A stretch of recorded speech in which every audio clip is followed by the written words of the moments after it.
Na sequência do nosso Além da Notícia, nós continuamos conversando com essas duas professoras agradabilíssimas, a professora Rossana Pavanelli e a professora Raíssa Rossiter. Que nome forte. Obrigada. É o quê? De origem? Irlandesa. Irlandesa. Muito bem. Olha, gente, o tema é economia compartilhada. Eu gostaria de saber das senhoras o seguinte. O que eu estou percebendo é que a economia compartilhada, que hoje está com essa dimensão que a gente percebe, e com esta adesão que a gente percebe, ela existe já desde a nossa origem mesmo, como as senhoras disseram no começo, nas relações familiares, nas relações de amizade, nas relações de vizinhança, está na origem da sociedade, de fato, como as senhoras nos disseram. Agora, eu gostaria de saber por que as senhoras acham que agora, nesse nosso tempo atual, ela está ganhando tanta visibilidade e ela está se desenvolvendo, também como aqui já foi dito, em tantas outras, em tantos aspectos e categorias. Por que nestes tempos? Existe uma série de fatores que contribuem para essa amplificação da economia colaborativa, da economia compartilhada. Dentre eles, a tecnologia, como nós exploramos bastante nessa entrevista, nesse encontro. Potencializou, né? Ela potencializou, ela amplificou o alcance da economia, do compartilhamento, da colaboração, seja de bens, serviços, ideias, soluções, de trocas nos mais diversos sentidos, dos mais diversos significados. Um outro aspecto que merece ser pontuado é que no mundo inteiro nós nunca tivemos um contingente de pessoas tão bem qualificadas quanto temos hoje, como temos hoje. Então, a juventude que aí está, ela se difere da juventude de outras gerações. Nunca foi tão bem instruída, tão bem qualificada, seja formalmente ou informalmente. E boa parte dessa qualificação se dá justamente em função das redes estabelecidas. E aí entra novamente a tecnologia. Um outro aspecto, e a professora Raíssa explorou bastante também, é a questão da sustentabilidade. E a sustentabilidade do consumo consciente, da preocupação com os limites do planeta, também contribui. Esse é um outro fator, um outro aspecto de importância a ser considerado. Agora, Ronaldo, se você me permite, uma pergunta que sempre me fazem quando o tema é economia compartilhada, economia colaborativa, você acredita que a economia atual ela seja substituída pela economia compartilhada, economia colaborativa? Sinceramente, eu acho que em médio e longo prazo, não. Talvez mais em longo prazo, Então, pegando um intervalo entre médio e longo, eu acho que ainda o nosso modelo da economia tradicional em países capitalistas, ele vai vigorar durante um bom tempo. Isto é, a economia de mercado será sempre o modelo... Eu acredito que ela se sustentará durante uns bons anos à frente. O que acontecerá é repensar modelos, ter modelos que possam conviver conjuntamente com os modelos aqui estabelecidos. Eu não acredito numa grande transformação que a gente vai deixar de ser uma economia de mercado para ir para uma economia pura de compartilhamento, de colaboração. Eu não acredito nisso, pelo menos para os próximos 10, 20 anos. Posso estar enganada. Eu acredito que haja uma contribuição da economia colaborativa, da economia compartilhada para a economia de mercado. E o termo que se pode usar para a economia compartilhada seria o quê? Uma economia alternativa, uma economia paralela? Não, a meu ver, ela está dentro da economia de mercado. Não, eu digo quando comparada à de mercado. Sim, talvez um modelo, talvez nem uma economia, um modelo de negócios que surge e que contribui para a economia por meio do compartilhamento, da colaboração. Aí, se você me permite, só fazendo aqui um parêntese breve, o que é economia? É a arte de equacionar recursos limitados e demandas ilimitadas. Para alguns estudiosos, seria ainda a arte que você tem de prover o bem-estar social a partir dos recursos que se tem naquela sociedade. Então, esses modelos de negócio apoiados no compartilhamento, na colaboração, na criatividade, eles acabam somando a economia aqui estabelecida, Essa é a minha posição a respeito. Em relação a essa colocação da professora Rossana, eu concordo, eu não entendo que uma coisa se colocará em contraponto à outra. Eu entendo que essa tendência tão forte da economia colaborativa, da economia compartilhada, ela vai cada vez mais influir nos negócios tradicionais. Os negócios tradicionais não poderão ignorar mais que esta tendência, esse fenômeno está acontecendo. Ou eles incorporam em uma dose necessária esses processos, inclusive processos inovadores, nos seus próprios negócios, ou eles perderão o mercado. Perfeito. Então, nesse sentido, porque o consumidor ele quer não só, como já falamos, comprar um produto ou serviço. Ele quer se associar a uma causa, ele quer se associar a um processo onde ele participe, onde haja cocriação.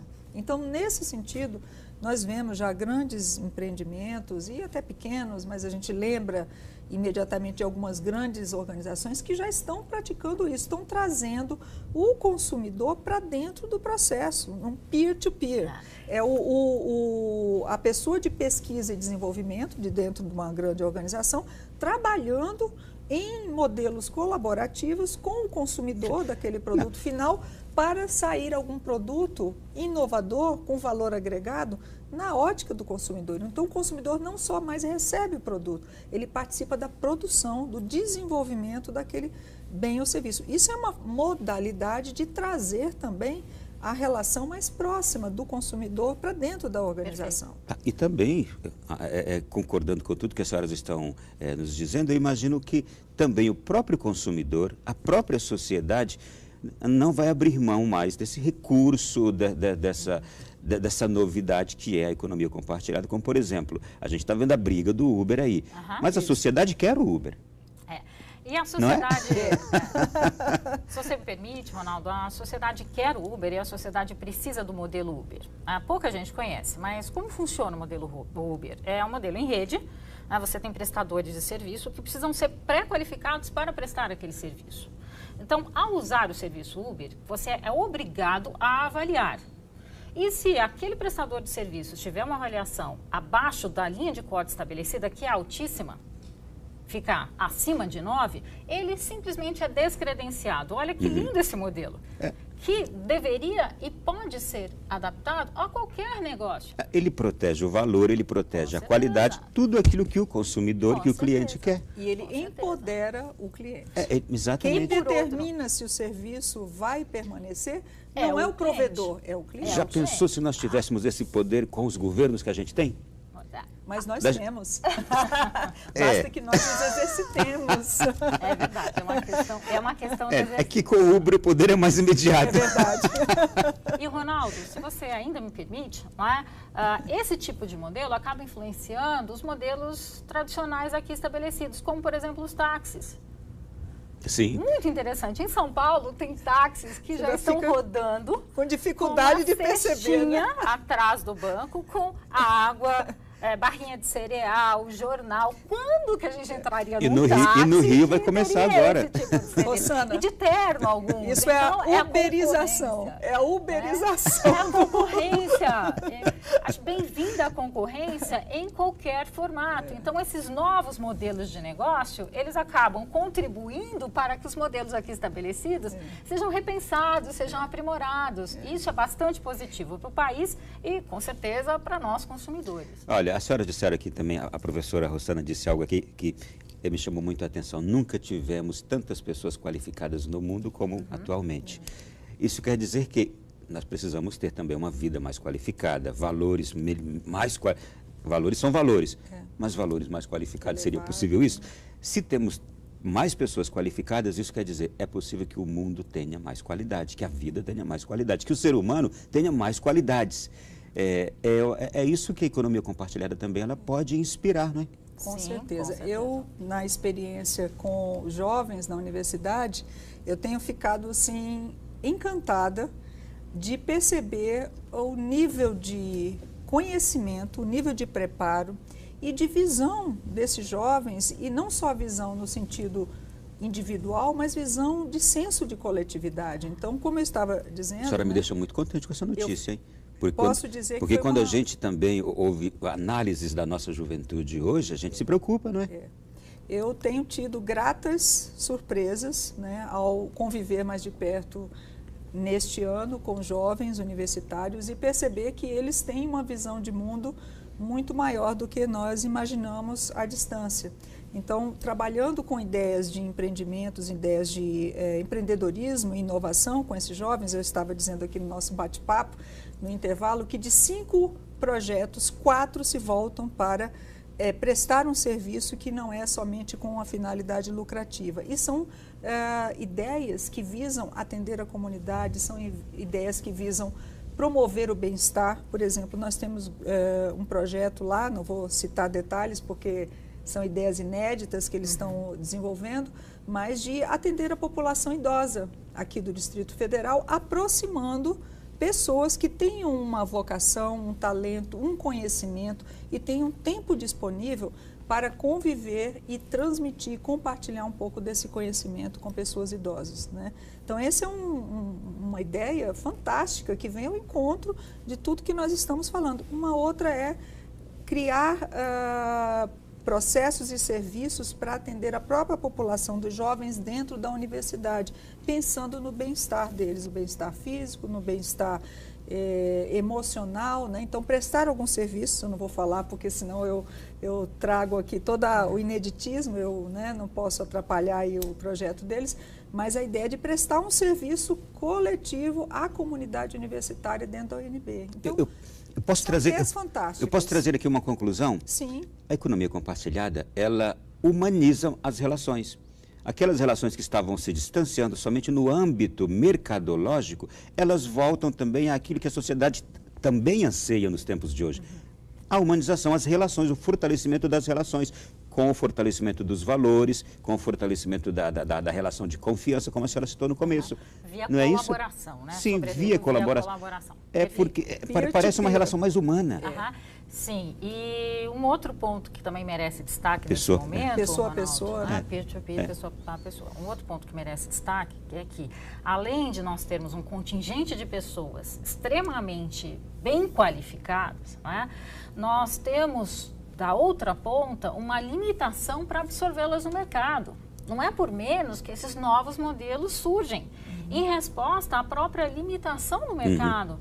Porque esse contingente de pessoas qualificadas não encontra na indústria tradicional no mercado a quantidade de trabalho de emprego suficiente para serem inseridos. Né?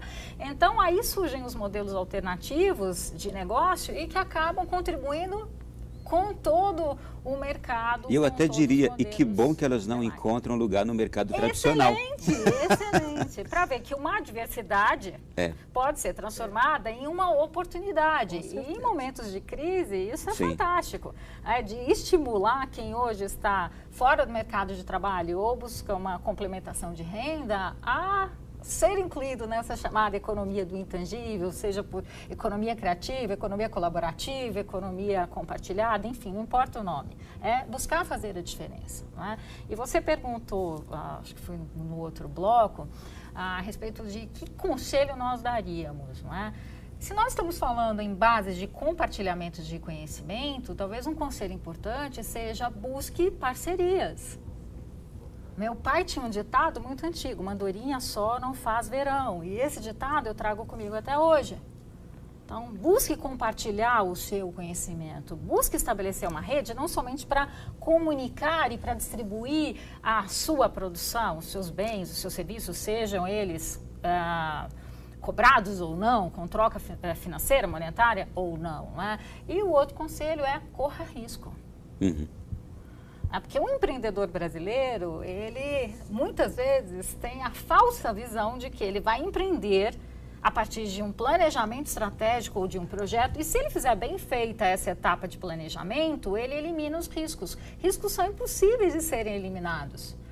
Todo mundo imagina que sucesso, e aí eu tenho acompanhado em consultoria e nas aulas de MBA da própria Fundação Getúlio Vargas, o que se espera é que sucesso seja uma curva perfeita, redonda e ascendente. Mas sucesso não é assim, são quedas com altos e baixos. O sucesso passa por várias sessões de fracassos. Várias sessões de fracassos. Nós temos empreendedores brasileiros como Jorge Paulo Lemann. E quando a gente estuda a história dos grandes gênios e empreendedores, eles fracassaram mais que acertaram. Então não tenha medo de fracassar. Né? Levanta, sacode a poeira e siga em frente. Eu tenho uma triste notícia para as senhoras. O programa acabou. Pena, e aquilo que a gente pensava que seria grande, 1 hora, já era. Obrigado, fiquei contentíssimo de recebê-las aqui. A gente precisa continuar outro dia, tá? Com certeza. Com certeza, Ronaldo. Muito obrigada. Professora Rossana, professora Raíssa, prazer grande. Você de casa, eu tenho certeza também que ficou extremamente enriquecido com a nossa temática de hoje. O programa pode ser revisto na internet, já está aparecendo aí na sua tela. Baixe, compartilhe também, compartilhe também este programa. O conhecimento que aqui foi disseminado nesta 1 hora vai fazer muito bem para quem assisti-lo. Deus o abençoe, boa noite, bom sono. Até a próxima semana em mais um Além da Notícia.